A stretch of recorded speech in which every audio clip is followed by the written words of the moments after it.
Good morning, YouTubers, and welcome to the southern wing of the Stink Bug Works, that super secret research and development division of Dr. Jet Laboratories, where we guarantee you will never get a professional looking video from this end. I've had a number of people ask me about this, and quite frankly, this is something that everybody has an idea how they want to do it. This was my idea from a while ago. I since have new ideas we're going to talk about, but I thought I would show you this because everybody has their idea of a rescue boat. So the other day I had this out on the pond, and originally, using model airplane technology, I used rubber bands to hold everything together.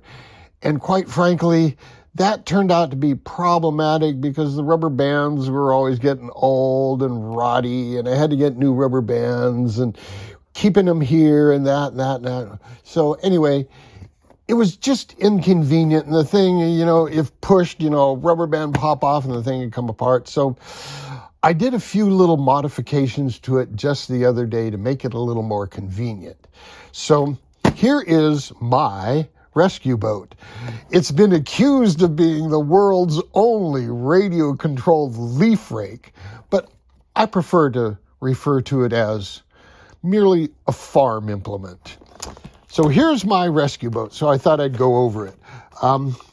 Originally, the main hull was held on with rubber bands around here and around there, and that became a pain in the ass. So I just took the middle rubber band and I put a Velcro strap on it, and boom, that holds that on. Now, to turn the thing on and off, I would merely plug the battery in. So the cockpit is held on with magnets, and I would merely plug this lead into here. It's on, put the canopy back on, and away you go.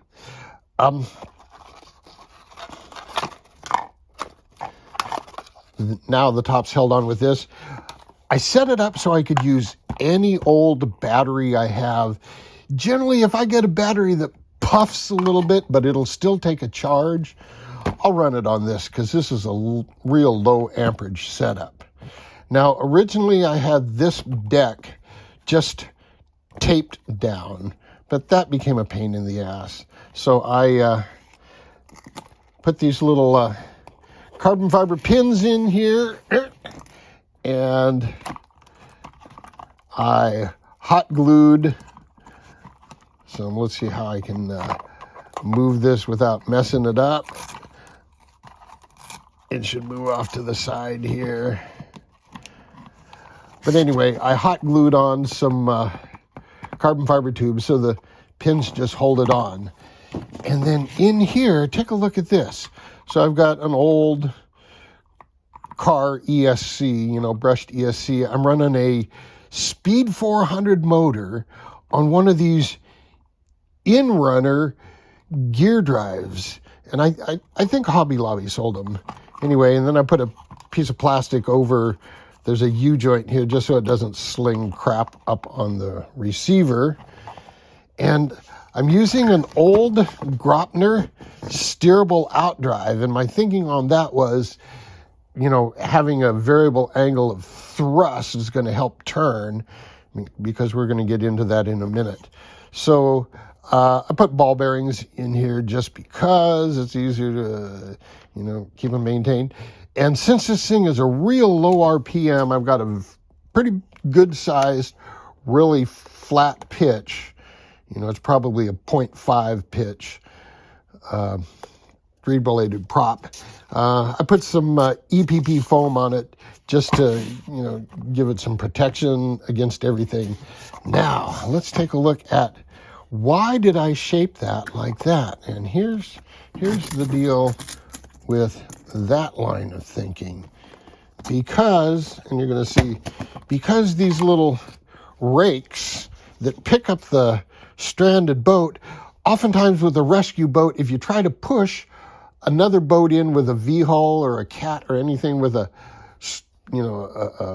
swooping bow, it's going to ride up and over the victim boat. So I want the victim boat to come up and get captured in here.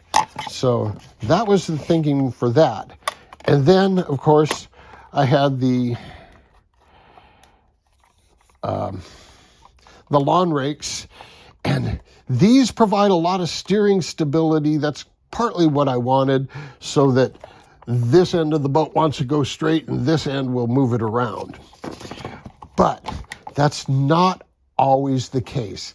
And herein lies the problem with this kind of rescue boat, especially when you're far away. Now, Big B has a great solution to that, is to put a video in there. But this thing's so small, shoving a video camera in here, I don't really have the room for it. But I do like that idea that you can see when you're lining up on something.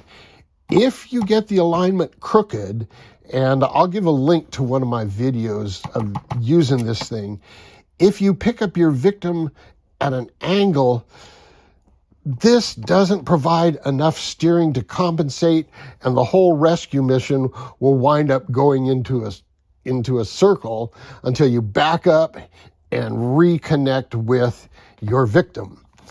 Well, in the future, were I ever to design another rescue boat, this would be my plan. I would take any old boat I had lying around that worked and had enough torque to pull, and I would make it a tug.